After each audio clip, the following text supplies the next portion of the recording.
Well, good afternoon. Spencer's killing him. Okay. Well, trying to do my moderator's job. My name is Michael Gordon. I'm from the Wall Street Journal. I'm the moderator today for this panel discussion, which I think could be very interesting. I think a lot of that is also going to depend on you, the audience, because we've set aside a good 40 minutes or so for questions. So I hope they're going to be hard and provocative questions, because as a journalist, those are the kind I favor. And the subject for this discussion is a term that I think is used more by the military than in the civilian realm, but left of conflict, near-peer threats on the horizon. But I think the way the world situation is, we might drift a little bit in the discussion to just plain old conflict and preparations for it. But left of conflict is really the main focus. And as you can see, we have a pretty good group here. We have Lieutenant General Eric Wesley, who's Deputy Commanding General of Army Futures Command, who I believe I first met in some miserable location in Kuwait, and then another miserable location, a couple of them in Iraq. And he's going to be the first speaker, and then Dr. Kath Hicks, who's at CSIS and was a senior DoD policy official working a lot of important strategy issues, and Major General Mike Fantini, who my neighbor Dave Deptula calls Fan Man whenever he introduces him at the Mitchell Center, who runs AFWIC, which is really the Air Force's Future Warfare Planning Office, their equivalent to Army's Future Command, which is doing a lot of innovative things. And then another Kath, Major General Kath Tui, who's going to give us a perspective, an allied perspective from the vantage point of the Australian Army. And so I think just to kick it off, what I thought I'd do is just ask, the panelists just sort of a straightforward question. What is left of conflict, and what is the challenge, the problem, the mission that you're trying to solve here or address here? So thanks, Michael. First, let me just say, in 2014, everybody will remember that Russia annexed Crimea without firing a shot. So left of conflict has to mean something. It's got to be relevant if you had a international change in international borders in that space. And do we want to influence it would be the question. There's two problems that I would highlight that we've seen in the international environment with our peers. The first is our peer adversaries, Russia and China, have invested in multiple layers of standoff. That is, they've sought to keep us at bay, away from the space that can influence their behaviors. And at the same time, you've probably heard of Valery Gerasimov, the chief of the general staff in Russia, who has adopted this approach, some call it the Gerasimov doctrine, but to escalate to de-escalate. And it is essentially to achieve operational and strategic objectives left of conflict. And if those objectives interfere with our own national security interests, we would want to know how to influence them. We would want to get into that space. I'd point out that it's not just Russia that is doing these things. I think we see China doing the same. But we see two peers that have watched us in close combat, and they've determined that they want to have the ability to leverage the competition space to achieve their objectives. That's important because I think it has, in effect, diluted our ability to deter operationally. And so solving that problem, how to compete left of conflict to protect our national security framework and to pursue our own interests, I think is the problem we have to solve. Mm-hmm. Go ahead, Ken. Yeah, thanks very much, and thanks especially to AUSA for bringing two Kaths together on a panel. That's a first for me, so very exciting. I completely agree with the way General Wesley put the frame around this. I think what's really important to understand is that U.S. security interests can be significantly decremented without a shot being fired, or at least not being fired directly at the United States military. And there's a lot of space in there. What I think I would just frame maybe just slightly differently or add to is that we tend to be very doctrinaire, shall we say, particularly on the military side. We like clean lines. What is war? What is not war? If we have learned nothing else from the Vietnam era forward, hopefully it is we have learned that this is much messier than that. That it's very difficult to put clean categories around some of these things. And I think what we see today in what is often called in DoD the competition space, we would expect to see in the conflict space as well. Information as a significant domain. That's going to be true in statecraft and peacetime. It's going to be true in the gray zone or in this area of competition, as some like to say, and it's going to be vital in terms of actually winning a conflict. Cyber operations, space operations, proxy force use, state-controlled militias, all of these matter throughout, if you will, the spectrum of conflict. And the difference between the US and some of these adversaries, it appears today, is they get that, and they are very fluid about it. And the norms and institutions that we have long felt would prevent those kinds of uses are failing, or we are failing them, or something is not working that is allowing these forces to go forward without that effective deterrent. So good news, we seem to be holding at a conventional and nuclear level. We want to continue that. That's vital. We don't want to have to go to war to secure our interests. But bad news, our interests are being decremented, and it's happening without anyone having to go to that level. So we got to get better in that space. A lot of that is not about the military.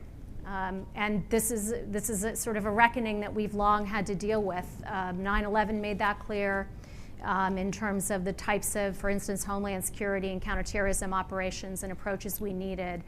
We certainly knew that about stabilization operations from the 1990s forward to today. And now I think these gray zone threats or this competition space is really bringing home that it takes a suite of national security tools. It takes allies and partners. It takes working across public and private sector divides in order to compete effectively. And that's just going to take a whole lot more than this room can control. And it is going to take either a crisis or leadership to get to the point where the American people want to invest in that. General Fantini, from an Air Force perspective, what does it mean to compete in the gray zone space? And what specific efforts is the Air Force making to, in its realm, with the authorities it has, get better at that?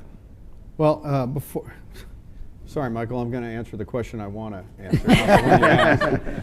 And I'll say thanks to General Wesley for the invite and to AUSA in general. It's really a neat opportunity to be here. To your first question, though, I mean, I think I agree with Dr. Hicks in that there's this, it's a little confusing. It's a bit gray, right, on this left of conflict thing. But I think we need to establish what would we think to be, what makes conflict when we plan to spend blood and treasure of our nation. What's going to make it worth it, right? So there's this national discussion that you brought up. And I kind of think of it as, let's just say when we're going to declare hostilities towards some other entity, declare hostilities, whether that's kinetic, non-kinetic, you name it. And so now we work to the left of that.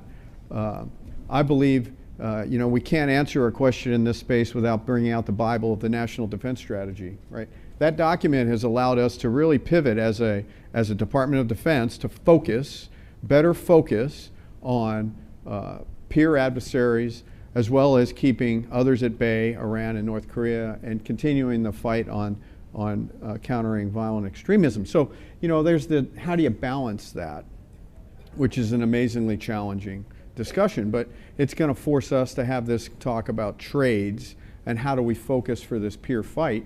And I think that will allow us to really be able to compete and deter. So what do you mean by working left of launch, compete and deter? I think one, it's making sure we have foundational nuclear security. That has to be, because these peer adversaries, when you go, oh, by the way, that'll work right up until you need to control deterrence or you need to control escalations because they have nuclear weapons. So that is a big challenge that our nation has not wrestled with substantively, in my opinion, for about 25 years. arguably. We need to continue to obviously make sure we can defend the homeland appropriately. And then you have to build conventional capabilities against these peer adversaries that have nuclear capabilities. And so that, to me, is where I see it from a Department of Defense and Air Force perspective, where we owe our nation our best answers towards that. And that's where you hear a lot of our discussion about multi-domain operations, the concept of being able to converge effects across the joint force at a time and place of our choosing. How do we pull that together, I think, is the challenge that Army Futures Command are working towards. The Air Force and our warfighting integration capability, we're working towards that. And so I'm happy to get into more specificity as we kind of move on there, Michael. Okay, for an Allied perspective, Australian perspective. Yeah, thank you very much. And if I could just echo my thanks for the invitation to be here today. I should say the question about competition, Australia is a sport-loving country, and of course competition is all about the Rugby World Cup at the moment. I'm not sure if there's anyone in the audience from Japan. Yeah, seriously, the team to beat may even take New Zealand, who knows. Hey, in Australia we don't have a multi-domain operations concept. What we do have is something called accelerated warfare, and it's an idea, if you like, of what our operating environment looks like today and may look like in the future. There are absolutely synergies with MDO. Accelerated warfare talks about the convergence across domains. It also talks about the operational continuum of cooperation, competition and conflict. We believe all of those can simultaneously occur, and I think all countries are probably competing today. It's just the extent to which our militaries are participating in that competition. In Australia, we live in a pretty dynamic part of the world, the Indo-Pacific region. We have recently initiated what our government is calling the Pacific Step Up. It is really about ensuring that we've got a whole of government engagement program within our region. We are coordinating that out of our deployable joint force headquarters out of Brisbane. What does that look like? What does that competition to be the strategic partner of choice look like? It looks like a whole bunch of military exercises and operations. It looks like a whole lot of cultural events. Of course, being Australia, it means that we're out in the region playing sport. It also does mean that we're building capacity in our region, and we are coordinating a whole bunch of infrastructure projects. I think competition is one of those things. It means everything and it means nothing. For the Australian Army, it really is about winning without fighting. Can I just jump in? One other problem, Michael, that I think is important. The question was, what is this competition thing? Can't we just call it conflict? Part of that is cultural. When I speak publicly, I talk about this a lot, that we have a cultural affinity for having a very high bar for defining conflict. Most Western democratic nations, but particularly the United States, with our Judeo-Christian ethic, you could argue that we really don't see ourselves as a warfighting people. And we see warfare or conflict as an anomaly that needs to be reconciled, so you go back to the norm, which is peacetime. So when we see things, I agree with Dr. Hicks that the military tends to see things in sequence with clean lines, but I would argue our entire culture looks at it that way, because all of our laws, our policies, our legislation reflects that behavior. The fact that we have Title 10 and Title 20, the fact that we have titles implies that we have a very high threshold for distinguishing the difference between conflict and competition. General Wesley, in your initial presentation, you were talking about how practiced the Russians are at this. And I lived there once for 4 years during the Second Chechen War period. And a lot of these things are a lot of continuity in terms of what they do. But they're practiced at information, disinformation, signaling, the use of military forces for political effects and vice versa. I take your point that military forces can be used short of conflict to compete with our adversaries, but I'd like to get your perspective on something that happened today that really struck me, which is that today the American forces earlier this week really vacated Manbij area in Syria, and today the Russians moved in and became the protectors of that population. And in Moscow, there's no fighting going on there. This is the use of forces for kind of political ends. In Moscow, this was celebrated as a huge propaganda victory. Is that another example in which the United States is losing out to the Russians in left of conflict use of force for political effects? I can always count on a good journalist to set the trap for the 3-star. But he also knows Better I'm smart you enough. than me. Well, I'm sure Kath can get into some of the specifics. But here's what I will say. Kath. I think what your point is that everything we do carries a message in that it will influence the behaviors of others. It's a dialectic that is continuing all the time. And I think that the idea that you're raising is that we have to understand the implications of these decisions as it relates particularly to our influence, our market share of influence is the way we call it.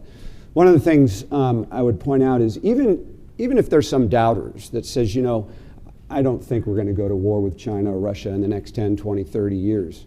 The fact that we see these things happening, Crimea is an example, means that we are losing market share of influence in an incremental way. So if you care about the United States having the ability to preserve through a strategic defense our national security interests, and you don't want to lose market share of influence, then you've got to be in the space and you've got to be cognizant of these actions and ensure they have a coherent output. Anybody else want to address this I example? It's a think I'm real-world the- example happening today. Yeah, I think I'm the one person for whom this is relatively easy since I am not an employee of the federal government. Look, you know, I think the challenge that we have is that the way in which Russia has combined, let me just put it simply and then I'll move to the exact issues. The way in which Russia has combined action and the information sphere, the messaging of that action is unsurprising given their finesse at this, been swift. It has capitalized on actions that they have undertaken and that we have undertaken, and so then you get things like the heading story in RT last night being, you know, the view of a column of U.S. tanks moving out and Assad's tanks moving in, those sorts of things, and then, as you just referenced, the flag going up. You know, sort of priceless for Russian information operations, and to General Wesley's point, in general, toward the ability to win influence, to demonstrate in word and deed that it has an ability to sway events. We're in a very different world. The United States obviously cannot have military forces everywhere all the time. I don't think these are the only alternatives we have, either have military forces everywhere all the time or pull them out without any coordinated message and action. And I think it's really the way in which we have operated over the last week that demonstrates how poorly right now we are executing this kind of understanding of the coordination of our information operations and our foreign policy in general. It's very challenging, and I think it goes to the heart of how you have competition that can have elements of conflict for sure, and they are, by the way. Of course, we have elements of non-kinetic conflict right now in terms of cyberspace, et cetera, and certainly there's proxy force action going on, both with regard to China and with regard to Russia. So I think this is the real challenge, which is recognizing that we're in a different environment, that the structural elements of the international environment have shifted, and by that I mean the United States is not standing alone. We have tremendous power and potential power in our economy, in our alliance networks, in our military, of course, and most importantly in our society, but we are not currently orchestrating those in the finest possible way for the defense of U.S. good. I'd like to throw out one more big. Well, and the You only wanna thing address this? I don't wanna- I'd add on to this is highlighting, you know, General Wesley illuminated the fact that there's second and third order effects to these decisions. Mm-hmm. And, you know, I think it highlights the fact that we need to be, as a nation, much more agile because it's not, every decision is good or bad or indifferent, right? You're going to make decisions. You have to be able to respond quickly as well. And I think as we're doing this, refocusing to peer competition, it's just an education that we have to be able to be agile in our response as well. I'd like to throw out one more big question and then drill down a little more on this left of conflict thing. The National Defense Strategy asserts that the principal challenges facing the United States in the future are Russia and China. Russia is the more proximate threat through the late 2020s, and then China as the greater threat or challenge, if you prefer, after that. And yes, there's North Korea and there's Iran and terrorism, but they're acknowledged but treated as lesser included cases, and that there's a notion in there that we're supposed to the extent one can, conserve resources by not getting involved in these detours, let's say, in the Middle East unless it's necessary. But in the last few weeks, we've seen Iran attack Saudi Arabia and shut down half of their oil production for a period of time. We have a lot of tensions with Iran, such that CENTCOM has received additional forces at Prince Sultan Air Base. We have a situation now in Syria where it's not, we thought ISIS had been defeated, and now we're not so sure because of the chaos in that country, whoever's fault it might be, probably principally Turkey, that threat might reemerge. So my question is, and Afghanistan is still unclear, is this really the right strategy? It sounds to focus so much to such an extent on Russia and China when it's quite clear the Middle East is still unsettled and there's a lot of tension there. Or if it is the right strategy, do we have to maybe make a mid-course correction or adjust it some so that we be sure we retain sufficient capability to deal with these threats in the Middle East AOR? Well, sir, I would tell you it is a good strategy, probably the best strategy we've had at the national level in the last 20, 25 years, in that I think it describes the world as it is, right? And so when you're, and from an Army perspective, when you're trying to design an Army, you can't build 5 armies. Now, the NDS does talk about Russia and China, it does talk about Iran and North Korea, and it talks about VEO, but it says, particularly in the defense planning guidance, for the Army to build an Army against a pacing threat. And for us, for the Army, that's Russia, because you can't build 5 armies. Now, what's a pacing threat? I think a pacing threat is the one that presents the existential problem, because first and foremost, I think that's our responsibility. But it doesn't say we abdicate on the others. So as we wrote multi-domain operations, it takes into context the fact that China is on the horizon. So the concept is written saying that both China and Russia are different, but they're sufficiently similar to build a framework against. The lesser includeds can be accommodated with the way we describe conflict. So I think it's the strategy we need, and very effective for the Army to build a modernization strategy. I'd absolutely agree, and I think that's the tension that we have within the department. First of all, it's the National Defense Strategy. You know, then we wrote a National Defense Strategy, we wrote a National Military Strategy. There's a National Security Strategy. The nice thing is they're somewhat aligned.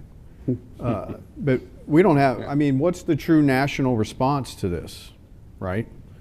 And I think there's a lot of think tanks and folks that are doing work right now to understand that if we're truly going to counter this at a national level, it needs to be part of a national effort.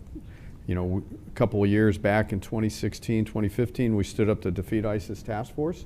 That's kind of, in my mind, the nearest thing that we tried to do as a nation to coordinate across multiple departments at the National Security Council level the execution of those activities. So I think you're going to see slowly these things come together. If you bring it back down to just the Department of Defense level, You know, you have, we agree we see a very, very similar pacing threat with China. Very similar. If we're good with China, we're going to have capabilities against Russia.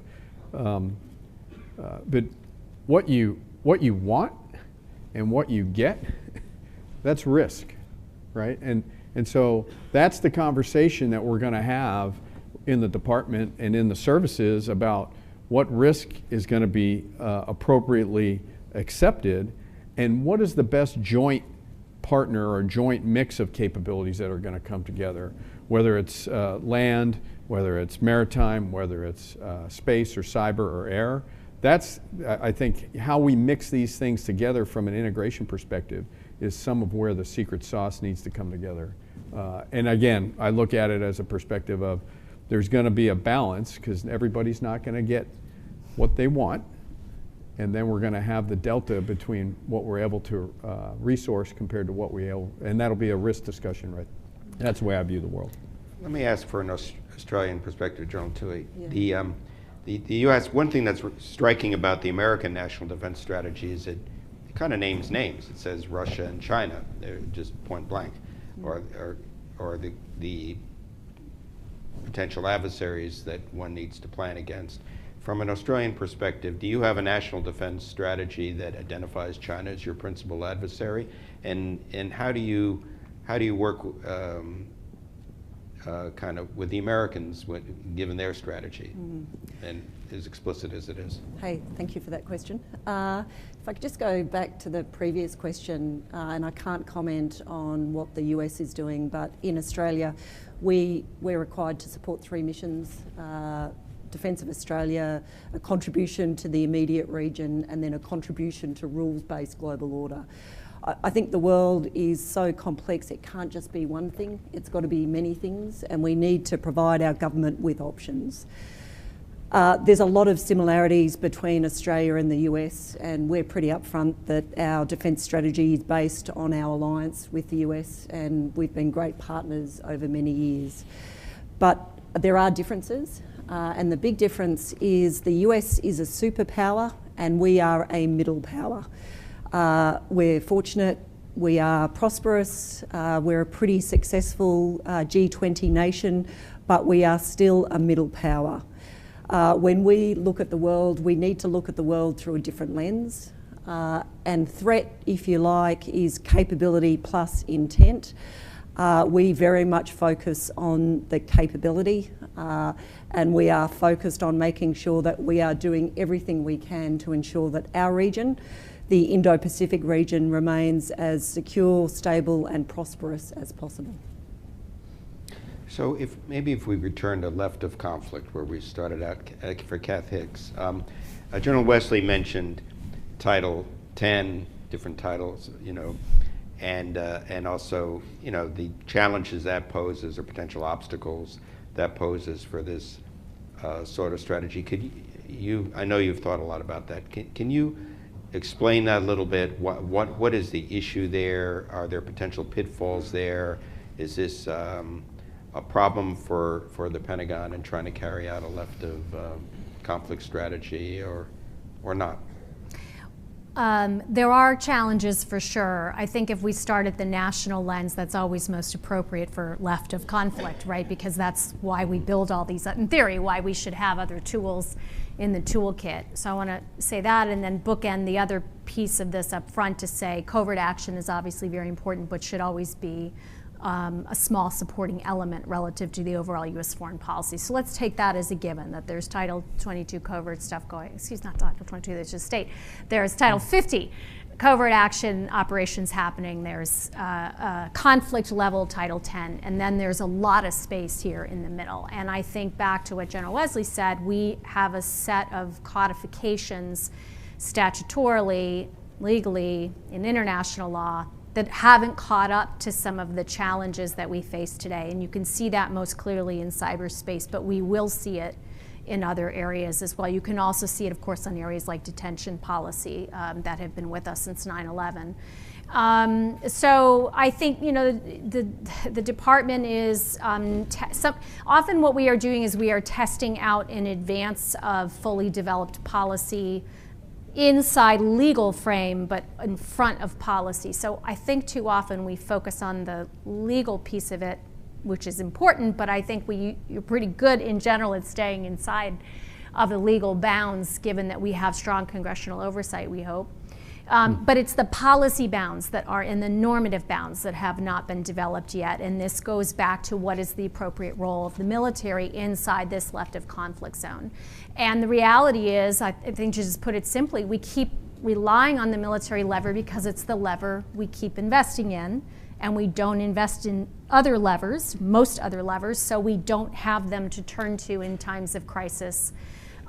So you can think certainly on the cyber side about the challenges the Department of Homeland Security, for example, has had in managing the lead role in the federal government on cyber, whereas DoD, under its appropriate Title X authority, has been able to build out Cybercom, and of course has the NSA piece on the intel side and has been able to leverage that, as has been reported publicly, for the persistent engagement approach in cyber, such as it used reportedly during the 2018 midterm election cycle.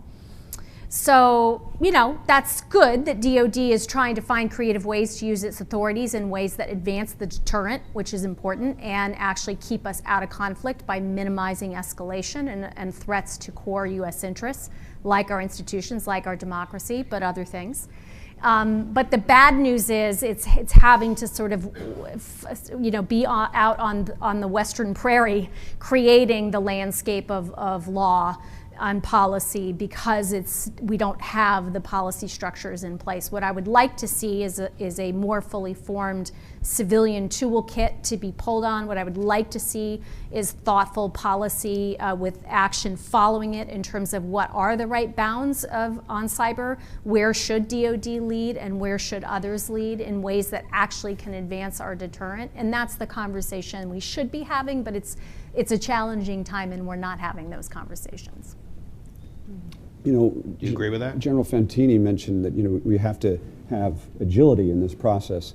And what you hear in our narrative is this, again, demarcations, you know, is it states' role, is it the military's role? And so we use this, and that's largely cultural relative to our competitors. When I mentioned earlier that Crimea fell without firing a shot, that wasn't without some work. There was a lot of preparatory work, some IO work, some unconventional warfare. And so the question is, if in the future in Tallinn, Estonia, we see ethnic Russians demonstrating against maybe oppression within a NATO country, what's our response to that? Do we even react to it? Is there a coherent strategy of messaging? Is the military able to reinforce it alongside the State Department? Do we have the capacity to have a coherent strategy across the region? Because in our post-Westphalian culture, we typically rely on the country team, et cetera, and the embassy, which is all correct. But what mechanism, to what Dr. Hicks is talking about, that allows you to unfold a toolkit that's fully integrated across the interagency? And right now, I would argue that we don't have the apparatus to do that in either theater in an effective way that is also agile, to react to things on a daily basis. Remember in the famous election in 1992 of the Clinton administration, and they got credit for having this thing called a war room, where they're responding to messages every single day. What's the analogous equivalent regionally in both Indo-PACOM and EUCOM? And I just want to two-finger on that, which is to say, if you go out to EUCOM and Indo-PACOM, J-39s are doing a bang-up job. There's other, you know, the SOF elements are doing a great job. They're thinking through these issues. But the challenges really extend beyond DoD, right? And the authorities that DoD has and the appropriate role for DoD and the reach and expanse of the toolkit, right? The ability to connect to civil society, a local media, all of that.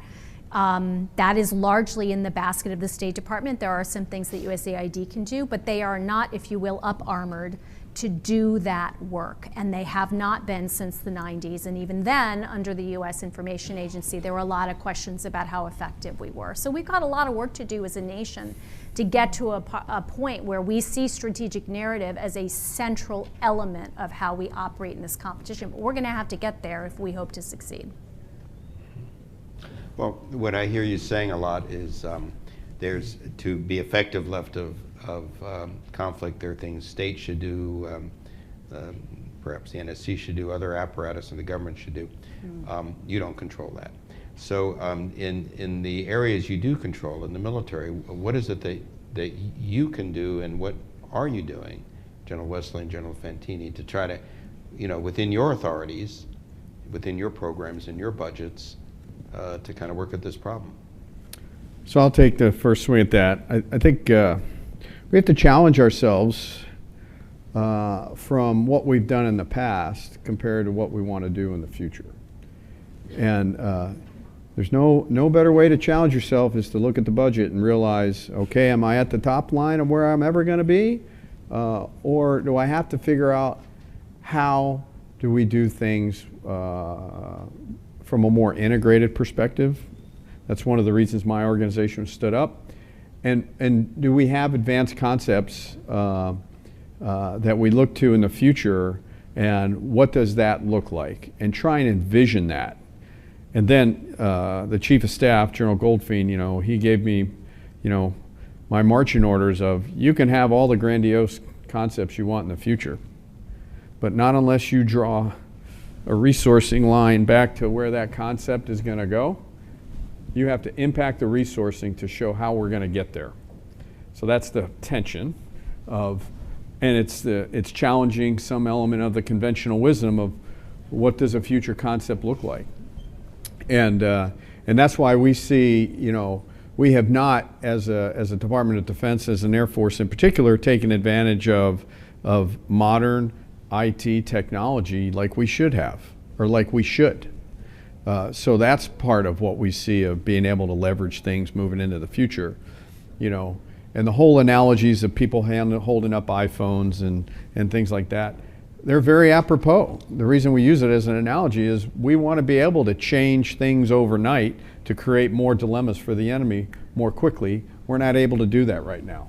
And so that's one of the things that we're developing within the Air Force Warfighting Integration area, to kind of go, how do we better leverage that? That takes a strong partnership with the acquisition community and the resourcing community, which the Army Futures Command, the way they're organized, there's advantages there. The way we're organized create certain challenges, because 2 stars have a much different say than 4 stars. Blinding flash of the obvious. But that's where, that's okay, I'm working it. But that's where we see where we're able to go in the future, and this is hard work and it's going to take time. A lot of folks want answers tomorrow. This whole precision third offset probably took 30 plus years to truly realize, right? When you really draw the thread back to the concept of how do you do precision and what is the utilization of that, that took 30 years. And you can just Google it up on Wikipedia to get that answer. So that's what we're doing in the Air Force, and then more specifically, we're really looking to leverage automated capabilities. How do you generate fire from distance? How do you generate fires from under attack, inside the proverbial bubble? The true high ground is really space. Are we truly leveraging space for warfighting capabilities? We couldn't even really have that conversation 12, 18 months ago. So that's nice that we're doing that. And that's where we want to go and pivot to the ultimate high ground. And then we want to be able to have decision advantage.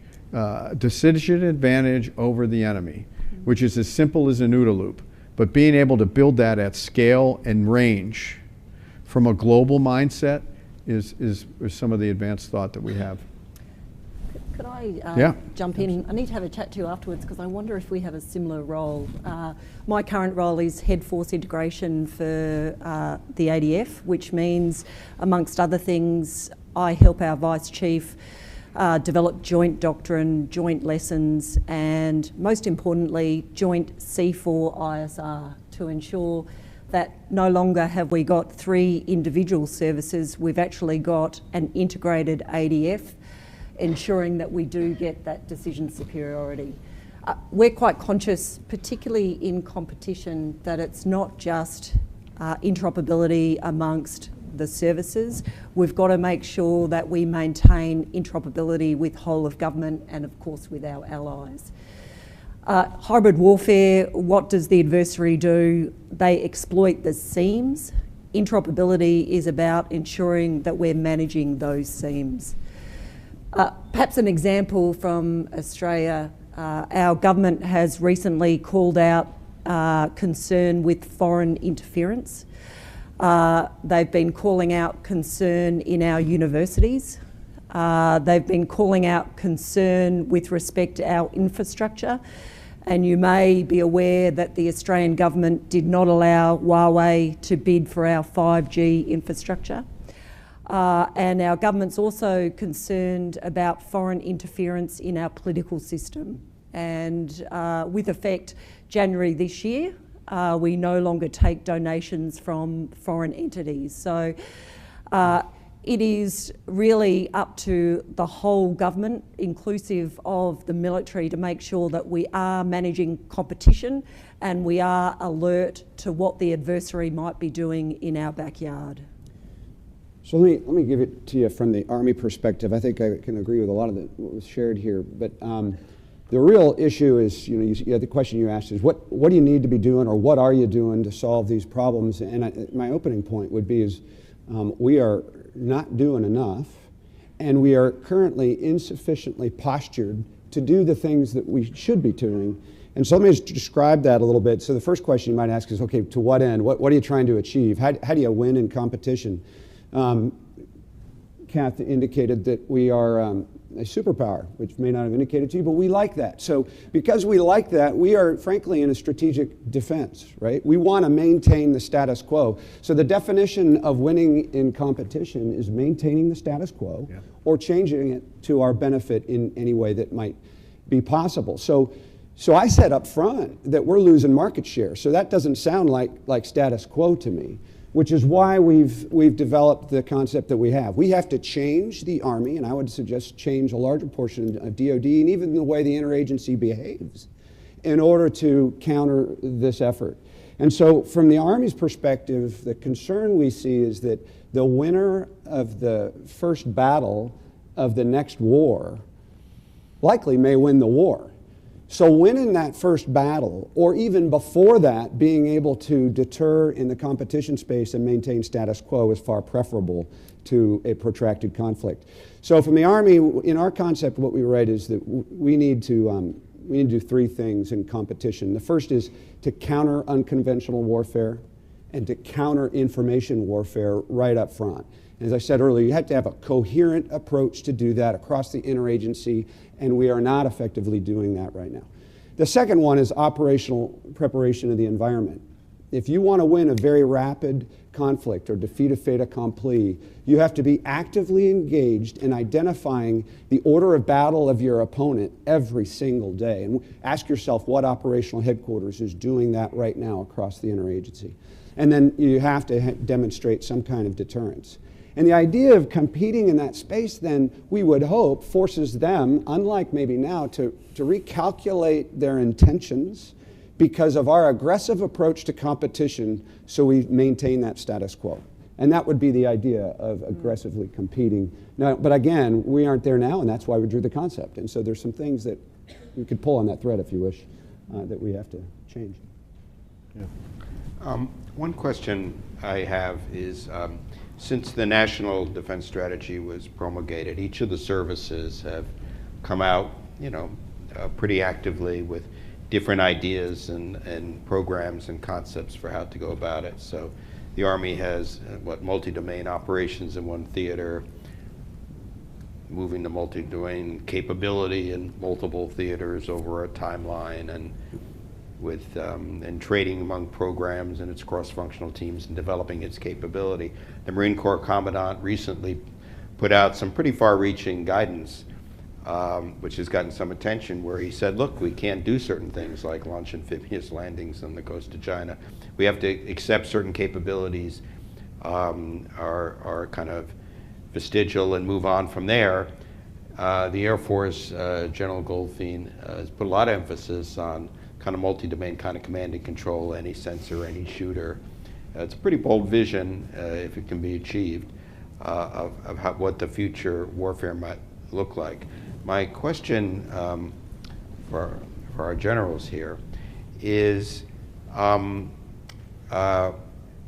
when and how will all these disparate visions be put together or unified or rationalized into a common approach? What I sense now, since we're in the early phase of this, where the NDS just came out 2 years ago, is an Army, Marine exploring what it should be, Air Force with a bold vision, but who in DoD is going to pull this all together and at what point, so that there's a single coherent program and not multiple service perspectives? Not saying it's wrong to have these perspectives at this stage of the game. I was hoping we could get Fantini on the record for when that would be. Yeah. So it's actually, it's ongoing, right? And so the folks that work in the building, my apologies to you, or congratulations, you're out of the building. You know that OSD Policy and OSD CAPE are leading an effort that under the previous secretary and now current secretary of looking at China win, China defeat, Russia win, Russia defeat, to kind of determine and validate. In my mind, it's really was an effort to validate and get the department on kind of the same sheet of music of whether we truly believe the national defense strategy and the theories that it promulgates. And the answer to that question, I believe, is going to be yes. I don't know when that will officially be published. It's not. But what's the crazy thing, as we have collaborated with Army Futures Command and General Wesley in particular, we're actually pretty reasonably aligned across the services on what we believe the future conflict will look like and the capabilities that we should be developing towards that. Each has their own service perspective towards that. So that's kind of encouraging in my mind. I believe the services believe in the criticality of that command and control piece. And so when you talk about any sensor to any shooter, and you talk about what we'll say multi-domain command and control, or joint all-domain command and control, to me they're synonymous. Realize that when you talk about any sensor to any shooter, folks will talk. They'll say, "Hey, you're talking about boiling the ocean." So the answer to that question is, well, maybe that's the vision. But what we owe the department and what we owe as services is what do we have as a game plan, and what do we demonstrate as progress? And so that's how we see this multi-domain command and control and advanced battle management is establishing the vision, but also demonstrating via prototyping and demonstrations on what does that look like, and from a progress perspective. And then the next tough question is, okay, how do you scale it? And then what are you going to give up to scale it? So if it's truly your number one priority, that's going to be the answer. Those will be the answers that we will be owing to the Joint Staff and OSD. And I'd say the Joint Staff is reasonably far along in terms of assured joint power projection and these types of documents, which actually bring in the national defense strategy of build a more lethal force, allies and partners, reform your activities, which all dovetails very well with these various concepts. Yeah, I want to reinforce what he said. So this idea, or essentially what General Fantini is saying, is you got to have a joint concept to effectively fight in this era and with multi-domain operations. And I think the Secretary has said as much, that we need a joint concept. Now, you didn't necessarily have to do that with air-land battle. You could, the services could have distinct concepts, and you federate them, bring them together, synchronize them. And it was a fairly industrial approach to synchronization. But in this era with a very hyperactive battlefield, it's got to have much more agility. And to have that, you have to have a common view of the battlefield and how you fight. So what I would offer, Go ahead, please. Kath, you brought interoperability up. We want to have a conversation about true interdependence. Can you really be interdependent with another service? And arguably, we kind of do that now. We coordinate, we synchronize, we deconflict. But do we trust each other enough to truly be interdependent? So The fact that we're here today talking about it, maybe that's step one on going to Interdependency Anonymous.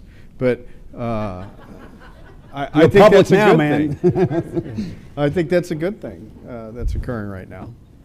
I'm sorry, Kath. Oh, no. So I mentioned earlier accelerated warfare, which is our idea about what the operating environment looks like. We haven't yet developed the response to that, and we've looked very closely at MDO by the US Army. It's a great body of work. There are real advantages in being a fast follower, because we are having a very close look at that at the moment in terms of how it relates to our context. I think it will probably be somewhat easier in the ADF to develop a joint concept because back in 2016, our department was reorganised such that the Vice Chief, my boss, controls the money. So he is the individual that allocates the funding to the 3 services to deliver capability. He's also responsible for joint concepts and joint design. So he who controls the money has great influence in the ADF, much smaller organisation. Have I mentioned we're only a middle power? It might be a bit more straightforward. The capability that we're going after first is integrated air and missile defence. Army is delivering the inner tier of integrated air and missile defence, the NASAMS system, but there is a joint program to look at how we are going to integrate that with our 5th generation Air Force, with long-range air defence effectors, and also with our Navy, and in particular with the Aegis combat system. So it is absolutely a joint program. To demonstrate how joint it was, when Army was taking forward the NASAMS system, Air Force gave us money to ensure that we could afford the whole capability. So for us, that will be a very important test of really demonstrating the delivery of a multi-domain capability. I have a question for Kathy, but she also wants to make a Yeah, point. I should have paid you for that question because you have hit upon my favorite rant topic, so I'll now attempt to contain myself as much as possible. This is not new territory for the United States. We have wildly underinvested in joint experimentation and scaling and rapid experimentation, and we don't look at combined exercises and joint exercises and investment pools as a way to incent the services, all of whom, of course, are full of patriotic people looking to do the right thing, but they live inside cultures and bureaucracies, and at the end of the day, the incentives matter. We have had various attempts to change this, from Goldwater Nichols to if anyone remembers the Galactic Radiator, if you were around, for the JROC's sort of early push post Goldwater Nichols, to the Office of Force Transformation created by Secretary Rumsfeld, to the Joint Forces Command, subsequently created to that, and here we are today, and there is nothing. And not necessarily any one of those things would have been the right solution, but we keep returning to this challenge. Interdependency was the clarion call of the 2005-2006 QDR effort, which had a subset of issues on roles and missions, which I had the misfortune of running. And that was sort of where we were then, and here we are again, right? And I am a little cynical on this point, unless and until we actually put some joint money forward and put some real heft behind the idea that if we're going to actually compete in the future, we have to do these, we have to pursue the concepts, but also experiment at scale with them and start to do some rapid innovating. And I have not seen that yet. Kathy, I have one follow-up question for you. Sure. You were associated with the, you were part of the congressionally mandated Commission Yes. on the National Defense Strategy, correct? Correct. So that report, which I wrote about, as did others at the time, was extremely critical of the DoD's analytical capabilities, and said that they had, particularly I think on the civilian side, and said that they had really atrophied over time and weren't as good as they used to be, and that this was a huge problem, especially in trying to come up with a proper strategy. And you also made the point in this report that as a consequence of this, the Civ-Mil relationship was out of whack and the Joint Staff was overpowering the civilians in the DoD. Do you still believe that? Yes, I believe that at the time. I do think there are some changes that have happened on both of those issues in the intervening period. It's always interesting when you do one of these. It's not my first commission, and it's interesting when you participate in these. You think you know the message you're trying to send, and then there's the message that's received. And like it or not, the message that's received is the one that matters. What we thought we were doing, what I thought we were doing, was much more on what I just talked about, which is pointing out that you're not going to buy your way out of this crisis, that we're in on competition, and that you're really going to have to be innovative, and you're going to have to start investing in that innovation ecosystem to include the concept piece very fundamentally. And to do that, to the point you were just asking about, you need to have the analytics that help you understand how effective you can be. And those analytics are not singular. There are a lot of things that go into analytics. They can, of course, be have war games. They can be about metrics-based professional judgment inputs, both objective and subjective. And it can be about modeling and simulation. It can be about leveraging AI in terms of getting very rapid turns. And the Department of Defense, for the amount of taxpayer dollars it consumes, let's be frank, is very underinvested in how it proves out these challenges. As somebody who's had to go up to the Hill and talk about why DoD is making certain choices, I can tell you they are underwhelmed by what you can bring to bear. The services tend to have much stronger analytic capabilities individually, and back to my prior point, it's the joint piece that has been very weak. So we did highlight that, and again, my understanding is that there's been some investment there, some prioritization there. Civ-Mil, I think we had something like 3 paragraphs on Civ-Mil, and frankly pretty lightly stated, but very poorly received. We hit a nerve for sure there. I think what the commission said is it seemed to us there were some core things in which you want to have a Secretary of Defense and his senior staff, in some cases, according to statutes, such as on war plans, engaged in that we weren't seeing happen below the level of the Secretary, and that was worrisome. It's a recruit and retain problem. The United States has civilian control of the military as a core constitutional fundamental element. And to continue that, you have to have strong, capable civilians who are engaged in the process, or you will atrophy that capability away. And that is what we have been seeing, because they have not been engaged in the process. Again, I think Secretary Esper has taken that on board, and we've seen return to routine review of war plans, including both military, of course, and who should be there, and civilians at the table, and some other signs that he takes seriously this idea that you need to have the Civ and the Mil at the table to have that balanced perspective. The military, of course, brings the operational expertise, but civilians do bring particular expertise, whether it's regional or functional or around the politics, if you will, the foreign policy elements. So I'm encouraged with the direction things are going. So at this point, we're going to turn to questions from you, the audience, and they come to me on these little cards, which I'm going to read, but we don't have all that many of them. So if anybody has a provocative and good question, please write them up, and they'll hand them to me. And also, after this event ends at I think 4:45, there's going to be a media roundtable for you journalists out there who want to save your questions for that event with General Wesley and possibly General Fantini. He hadn't decided by. I'm in. You're in? I'm in. Okay, so he'll be there too. So if you have really tough questions, save them for that. One question is from Russ Reed from the Washington Examiner. It's a good question. Given all the advances that Russia and China have made in their weapons and their programs and their technology, is near peer really an accurate term, or are they peer at this point? It's just the Pentagon likes to think that it's still a step ahead. Are they near peer or peer? What do you think? I'm content with peer. It's shorter, first of all.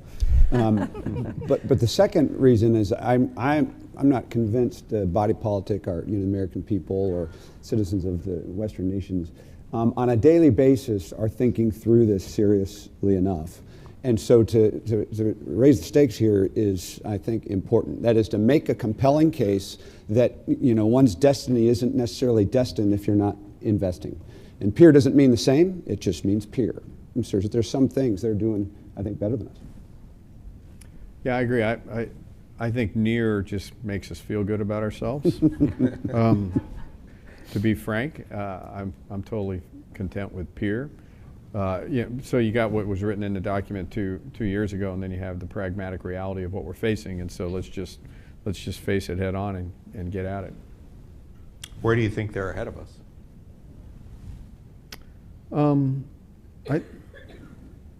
I think they're ahead of us from the ability to take action at what I would assume to be, but at a national level. When you look at some of the things that have occurred, and then when you look at the lack of a substantive response from the Western world in general, I think that's one advantage that they have. I mean, from a technical perspective and a functional, tactical, I think at a tactical level we could go toe-to-toe with them, per se, but all the indication and analysis indicates that as that moves into the future, that ability is going to continue to erode. And so that's what we need to kind of figure out and stop and reverse. Okay, here's another question. Left of the fight needs a balance of hard and soft power.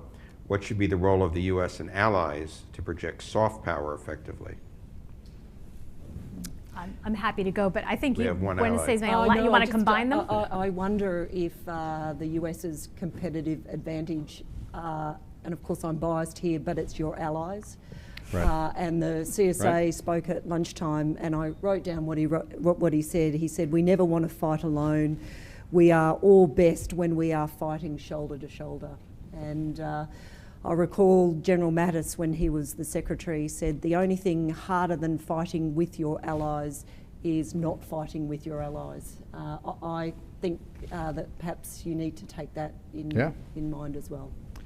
Yeah, I think it's I'm sorry. No, go ahead. I think it's fundamentally about the ability of the United States to project itself in a positive, affirmative way, and that includes a lot of soft power tools.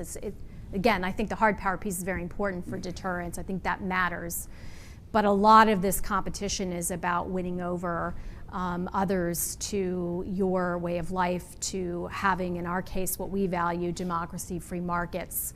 And we're going to have to do that with others if we're going to have throw weight, right? Especially against China, let alone if you had a China-Russia, convenient transactional marriage.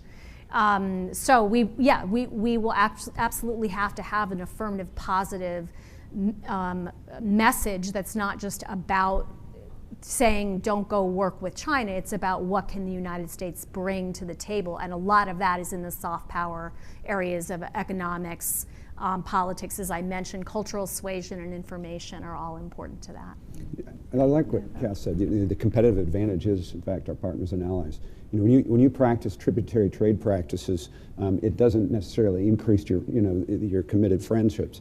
And then if you have a revanchist view of the world, particularly when those who are the target of that used to be under a pretty heavy hand, you can see that we've got some coalition partners and allies that we should leverage in a big way in this space.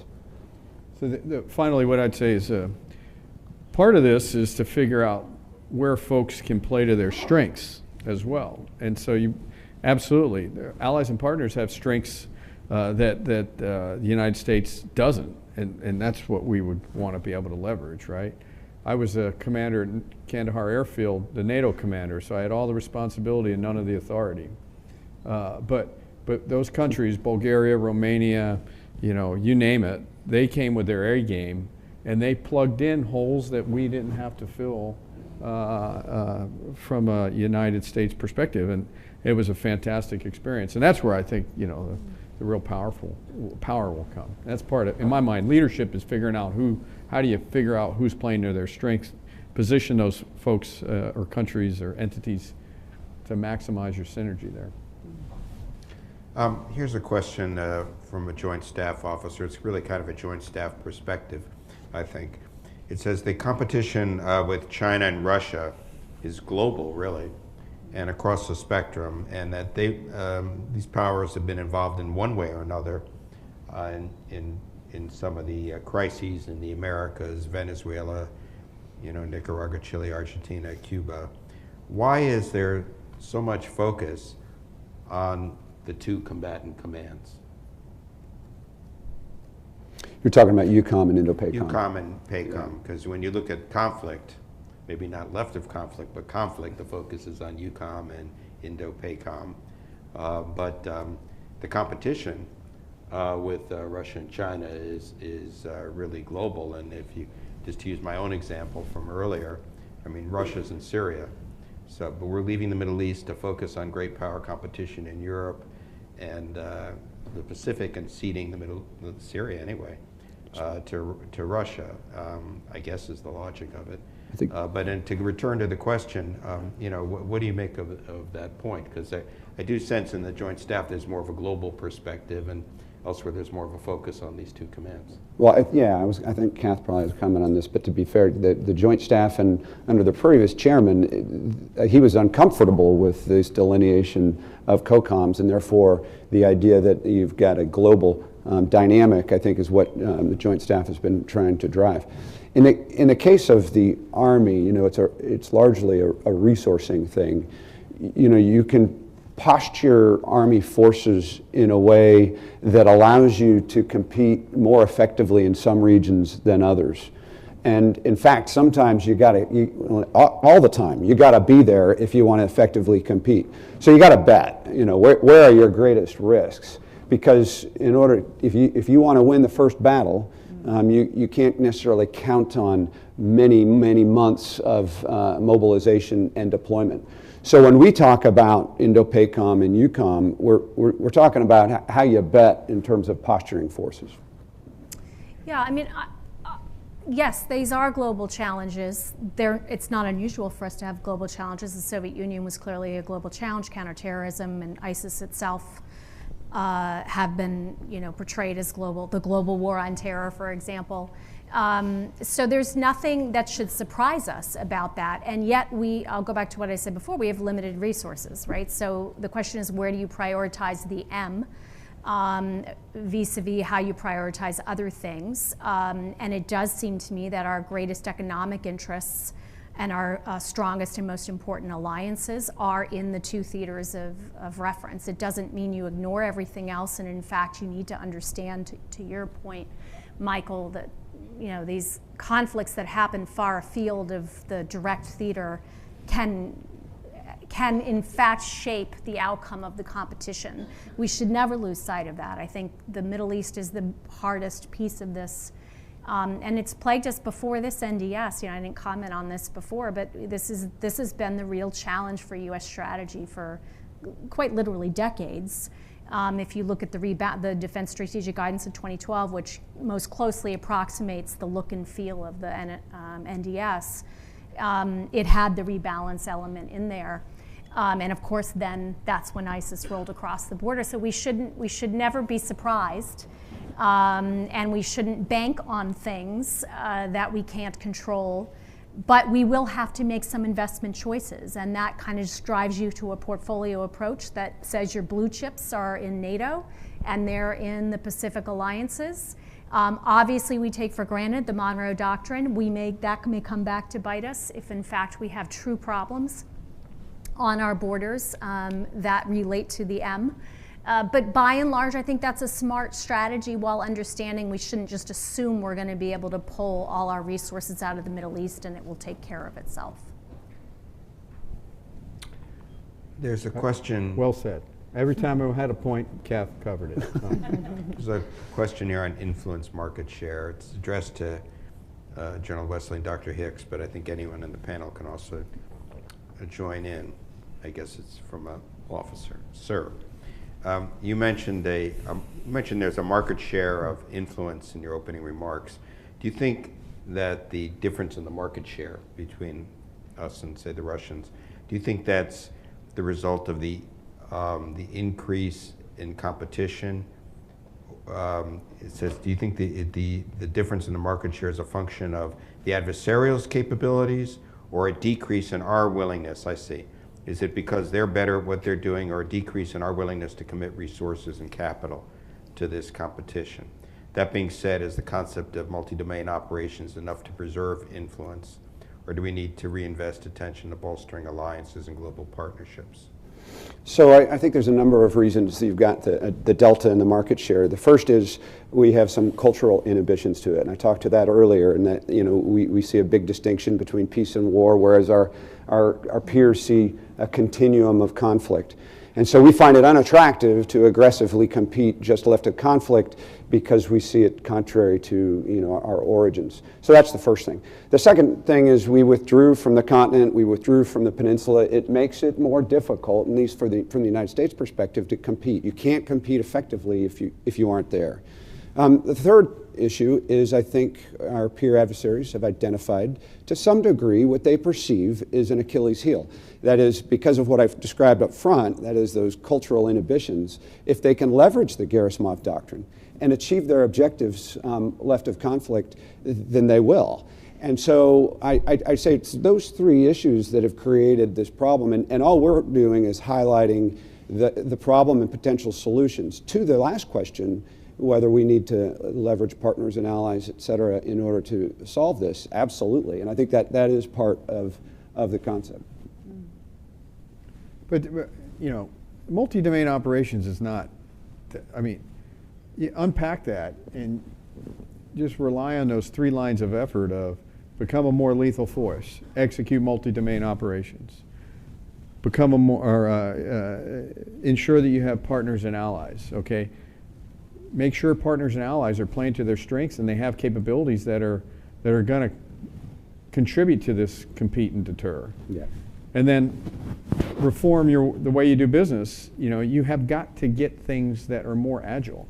When people look at their watches and they're satisfied that you get capability delivered in 2038, we should be absolutely appalled at that, right? You can fight multiple world wars in that time frame.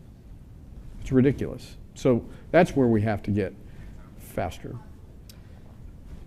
Perhaps if I could just add, Australia's in the Indo-Pacific, smack bang between two oceans. Occasionally you can be forgiven for thinking that our region is all about our Navy and our Air Force. I'm not sure if there's a similar issue with Indo-PACOM and the US, but in our region, 50% of the world's population lives in the Indo-Pacific, and 100% of them live on the land. The Australian Army is very much part of our Pacific Step Up. We are out and about every day developing those relationships, making sure that we're on the ground so that when we do need to call in those relationships, we're actually in a position to be able to do so. And I really love an expression that General Brown from USAPAC uses. It's along the lines of you can't surge trust. And therefore, armies, people out on the ground, developing relationships, it's a very powerful part of competition. Here's a question for General Wesley. General Perkins used to talk about how the Army was unknown and unknowable, and the mitigation for this is the Army's mission command philosophy. Has MDO retained or emphasized mission command leadership as a foundational element? Is this good, bad, or indifferent now that we think we know who the enemy is?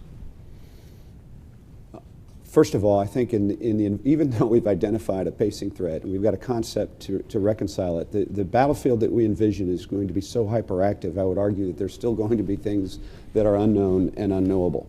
To that point, when General Perkins referred to mission command and our embrace of mission command, a battlefield that is hyperactive as the one and lethal as we described will require us to leverage mission command on a scale that our generation has never seen if it ends in conflict with a peer state. So what we're arguing, and it's part of the three tenets, the third tenet is convergence, that Mission Command, in order to converge capabilities across the joint force and to leverage opportunities on a battlefield that we described, will require subordinate commands to make decisions based on opportunities and be empowered and trained to do so in ways we're not used to. And one reason, and I won't go on too long here, is that we are comfortable in our generation with communications that is redundant and ubiquitous. And that has a tendency to reduce the effects of Mission Command because you always have tacit approval if you can always talk. In this environment, you won't be able to talk, and you'd have to go back probably to the 19th century to get an understanding of the scale of decision-making without contact or communications, because there's sometimes you won't be able to communicate and you have to seize that initiative. Here's a question for General Wesley, General Fantini, but I'll open it up from Doug Greenlaw from Research Innovations. How do we execute command and control left of conflict? Go ahead, Mike. So you got to have the ability to sense the environment. You have to have some semblance of pipes to transport that information. Then you got to make a decision about it, and then you got to execute. So you got to observe, orient, decide, and act. And in my mind, that needs to be occurring daily at various levels. So and that's actually our operating concept on how we see it working in the future. You know, one of the things you could help us with, Dr. Hicks, and I'd be interested in your thoughts on this. You want to do that, but we all agreed that there is an interagency role in all this. So we have commands in theater that can make military decisions left of conflict, but not on the side of policy. We have ambassadors in each nation. We have regional directors. How do we solve, or you have thoughts on solving the interagency problem left of conflict in theater in near real time? Couple thoughts on that. I mean, first, there's a storied history of interagency reform efforts. Obviously, we have the 1947 National Security Act. That was a result of a reform effort. We have the post 9/11 package of reforms that created NCTC and DHS, Goldwater-Nichols before that, but in terms of the interagency, that created interagency reform. But it's extraordinarily difficult if you think about that. Those are huge generational jumps. So I'm going to put that to the side for the moment. The way we have our current interagency statutorily, if you will, you cannot avoid the reality that you need the NSC to be effective and functioning and able to coordinate across the various statutory and capabilities that come with that statutory authority that are in the different departments and agencies. And so we have done quite a bit of research on gray zone operations, and we have come to the conclusion at CSIS in a series of studies that we just put out, if anyone's interested in reading them, called By Other Means, that you need to have a combination of excellent warning. Actually, we haven't even talked about this yet, and that's my fault, but I thank you very much, General, for raising the point on the sensing and observing. To just get on top of the warning challenge that gray zone presents, you have to be looking for patterns in things you weren't even thinking about. Obviously, this gets to the global question that came up, but it also gets to what's going on in private enterprise, political coercion, economic coercion, a lot of the issues that Kath mentioned Australia has had to deal with. These are things we haven't looked at, and we certainly haven't been trying to sense in a holistic pattern in order to determine if we should have a decision point for a policy or action. So it starts with making sure we have that system up and running well. Of course, the NIC is what we have right now as the central coordinating element there. A lot of the challenges in gray zone are about domestic as well as foreign, so you cannot avoid the reality that you're going to have to be crossing over between, for instance, FBI authorities and CIA authorities, just as an example. So you got to have that sensing piece that's really at the NIC, and you have to have that interagency action piece that has to be run up under the NSC under our current operations. And then you ought to have a routine, forum in which you're bringing those pieces together. And we argue for a little bit of a task force pulled from the departments and agencies, working under the leadership of a senior director at the NSC. I'll note to you that in the last NDAA that passed, there's a requirement to have someone at the NSC with the role of countering malign influence. That has been assigned. I believe it's been assigned at the director level. We argue that should be at the senior director level and expanded a bit. Malign influence should be expanded to cover a bit more of the operations we're talking about.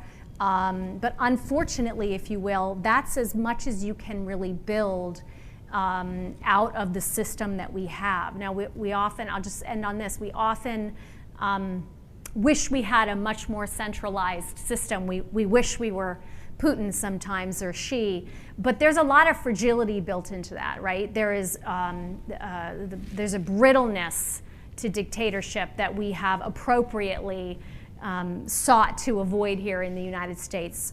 So the results, though, is that we have to have, of course, this balance across our Congress, the executive branch, and the courts, and then inside that interagency system, it does fight against agility in this sense, but hopefully drives to much smarter, better decision making. Hopefully we wouldn't go into Hong Kong, for example, and make a decision that a single leader would make that's regrettable. I'm going to try to avoid any parallels to the last 24 hours, but I will simply say, in our system, in theory, we can bring the unity of best minds if we use the system the way it's intended. And that's where we would have to take action if we were to get better in terms of C2 in the gray zone. Because then you'd have the president authorizing to the department or agency that has the relevant responsibility and statutory authority, and you'd have the coordination mechanisms to try to make sure these pieces move out in some kind of coherent manner. Here's a question. How do we compete with adversaries without employing similar unethical practices? Now, the questioner doesn't give an example of what those are, but I could imagine when you get into cyber issues or information and disinformation, those kind of ethical questions would arise. Well, first of all, I think that one of the things we talk about in the concept is, in order to be more agile, you have to migrate authorities downward at the operational level to a degree. And that may be scaled in time depending on to what degree you're in conflict. But that doesn't change our ethics and mores. What we're looking for is agility, not a change in our culture, not a change in our behaviors. And I think we have a culture that has, the world changed because the export of our culture. And so there's a lot of benefit there. And we said earlier, our greatest asset is our partners and allies who have similar culture. So we want the ability to manifest or reflect our culture. We just want to push it down to authorities that can do it with agility. And therefore, accountability of commanders with that authority is going to have to be the automatic solution to maintaining the ethics that we hold dear. Yeah. There are a number of questions here of which there's a little bit of overlap, and so instead of reading them out separately, maybe I'll just kind of pick from each and throw them out here. Is the problem that our militaries can't compete before conflict, or that our respective governments can't agree on the need and priority? Does being a democracy mean we have to give up the initiative? That was one question. No. No. Okay, well, go answer that. No, but And no. no.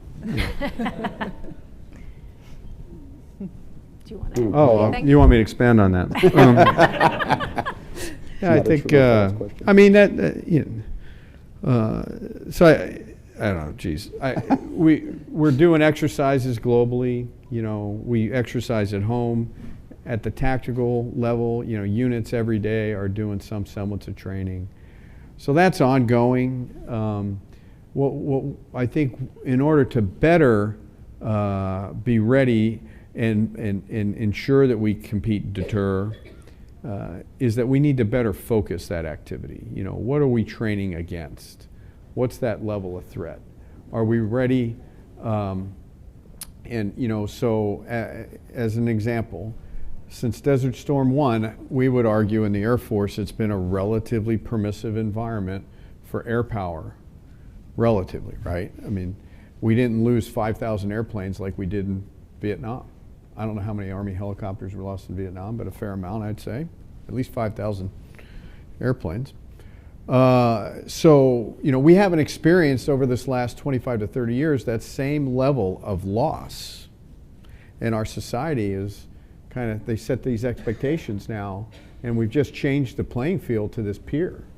And it's not, if we get in, you know, if we don't deter and compete appropriately, we're going to be in a much different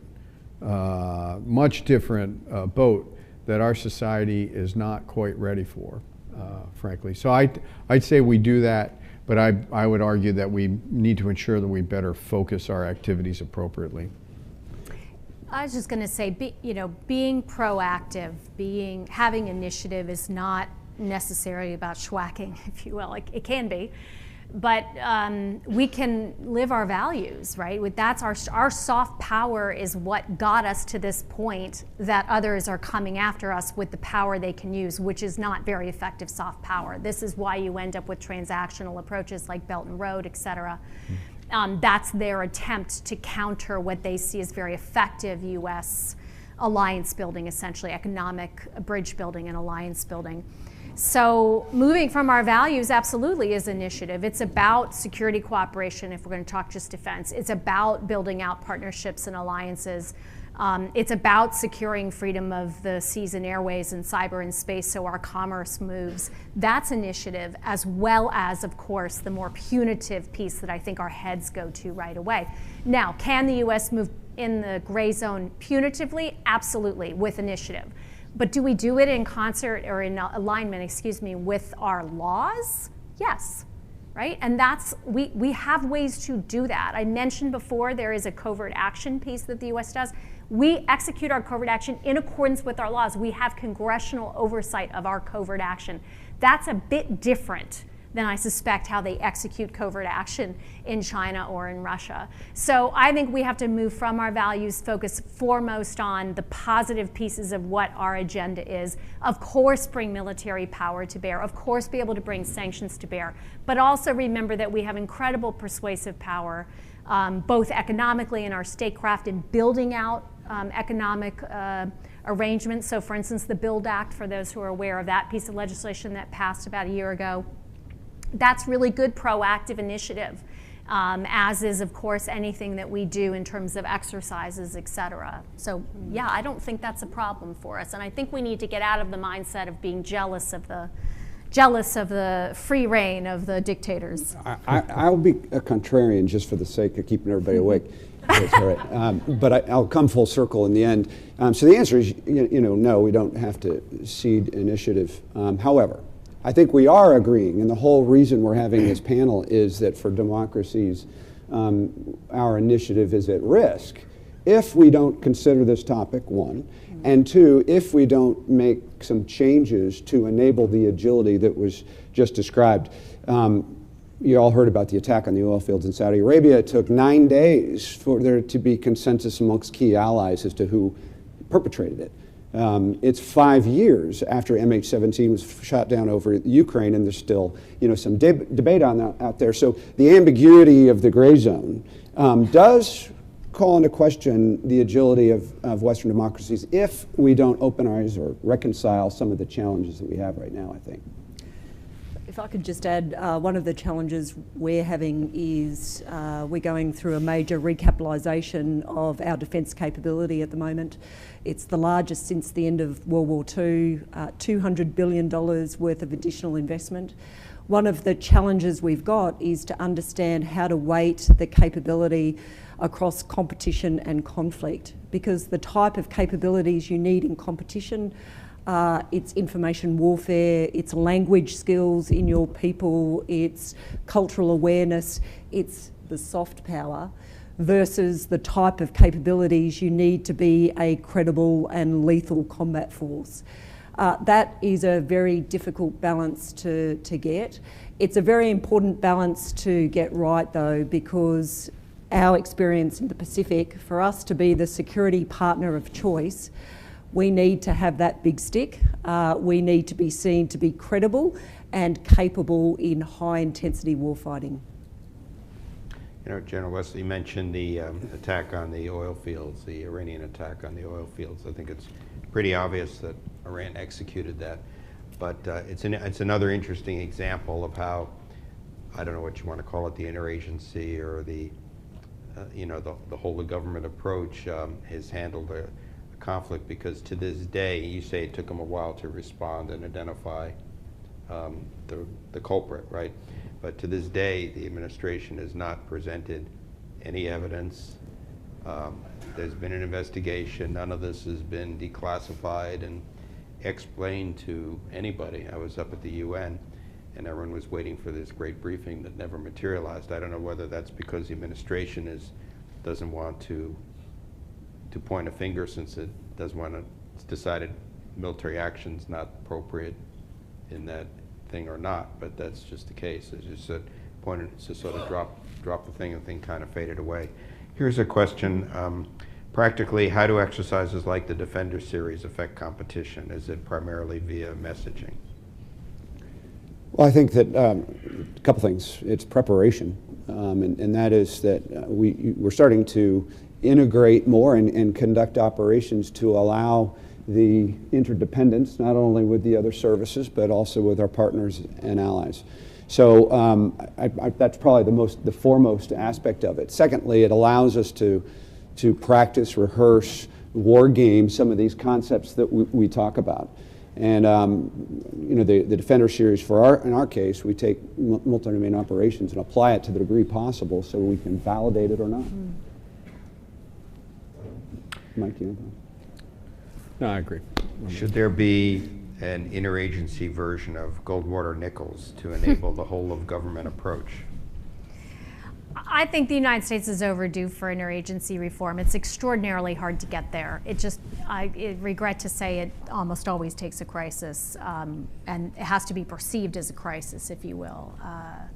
And I think the biggest areas one would look at would be in this space that's the topic of the conversation today, which is how you navigate challenges that don't fit cleanly in what the 1947 Act saw as the roles and responsibilities of different departments. And again, we've been challenged on this clearly, probably before this, but clearly from the 90s forward, because of issues like stabilization and who does what, again, counterterrorism, who does what, issues around law of war, and issues around information operations. Cyber and space, I think, are going to just explode that even further.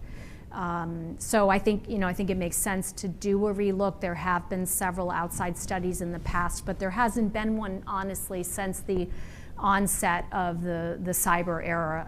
So there's a cyber solarium right now, which is a congressionally mandated group. I'm hoping they're going to come out with some, I understand that they're going to come out with some recommendations that may fit in this category, but it will be limited to cyber, and I think we'll see a couple other stovepipe pieces like that. So I hope there's something broader.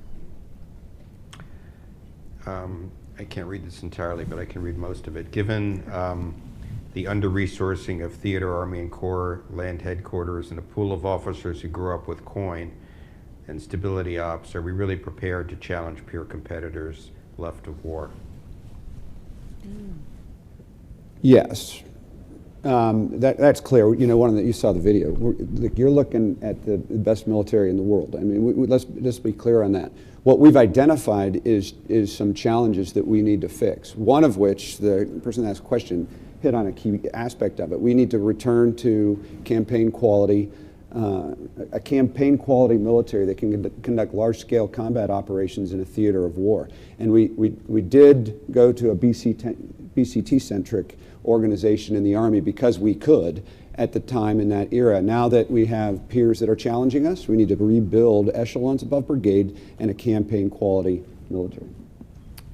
So I'd say, again, I take it back to this focus aspect of being able to focus on the appropriate threat, and then you should orient your training towards that. And that's where we see the ability to connect to joint force, the ability to dominate in space. How do you generate combat power? And then you have to support it logistically. All of those 4 points of light are where we see the Air Force moving in the future. And then, that's at an operational strategic level, and then down towards the tactical point. Tactically, we need to be training against peer adversary capabilities, period, dot. And that's one issue that we have identified in the Air Force from a readiness and training perspective, of having used units that have specific operational capability statements that say you're supposed to be ready to do X mission. They've been out doing Y mission, and we're refocusing back to regain that readiness. Okay, I'm going to ask one last question from the Australian Army. People are our greatest weapon. How do we improve our intellectual edge, individual and collective, to maintain overmatch? What training or professional development allows us to develop the cognitive edge? I love that I'm the Australian Army. It's great. Are you going to answer the own Australian Army question? Yes, I would love to. Okay. Really interesting listening to your CSA speak at lunchtime. The fact that he's assumed command on a platform of people being your most important capability. It's exactly the same as our Chief of Army. In fact, our mantra is ready now, future ready, so further synergies. It kind of rolls off the tongue. I think we need to hold ourselves to account to really think about what it means. I'm very positive when it comes to the generation of soldiers and young officers coming through. They are smart, they are educated, they are curious, they are very technically savvy. I think it's up to us as leaders to really unlock their potential. Leadership, the way we approach leadership needs to change. It's really about enabling leadership. It's about ensuring that the experts have a voice and a seat at the table. We're going through a training transformation in the Army at the moment. We've still got lots of classrooms. We still have instructors that stand out the front and really engage in a one-way conversation. That's not the way that young men and women learn anymore. That's not the way they're being taught in schools. We're reversing that. We're looking to make greater use of technology. We're also looking to better value time, because the time people sit in classrooms, unnecessary time, is time that they're not out in their units. It's a really big question. Perhaps if I could just end, when the Chief of Army released Accelerated Warfare, he intentionally did not put out the response to Accelerated Warfare because he called for a contest of ideas, and that is happening across the Australian Army at the moment.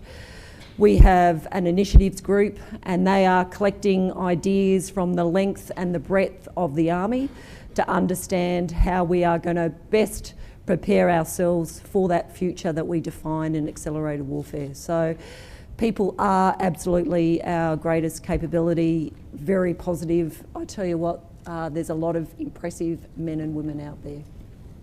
So at this point, I'm going to close the event, and I'd like to thank our panel for engaging in, I think a pretty wide-ranging and interesting discussion. I'd like to thank AUSA for hosting this, which is what I was supposed to do at the start of the presentation, so better late than never. But let's have a hand for the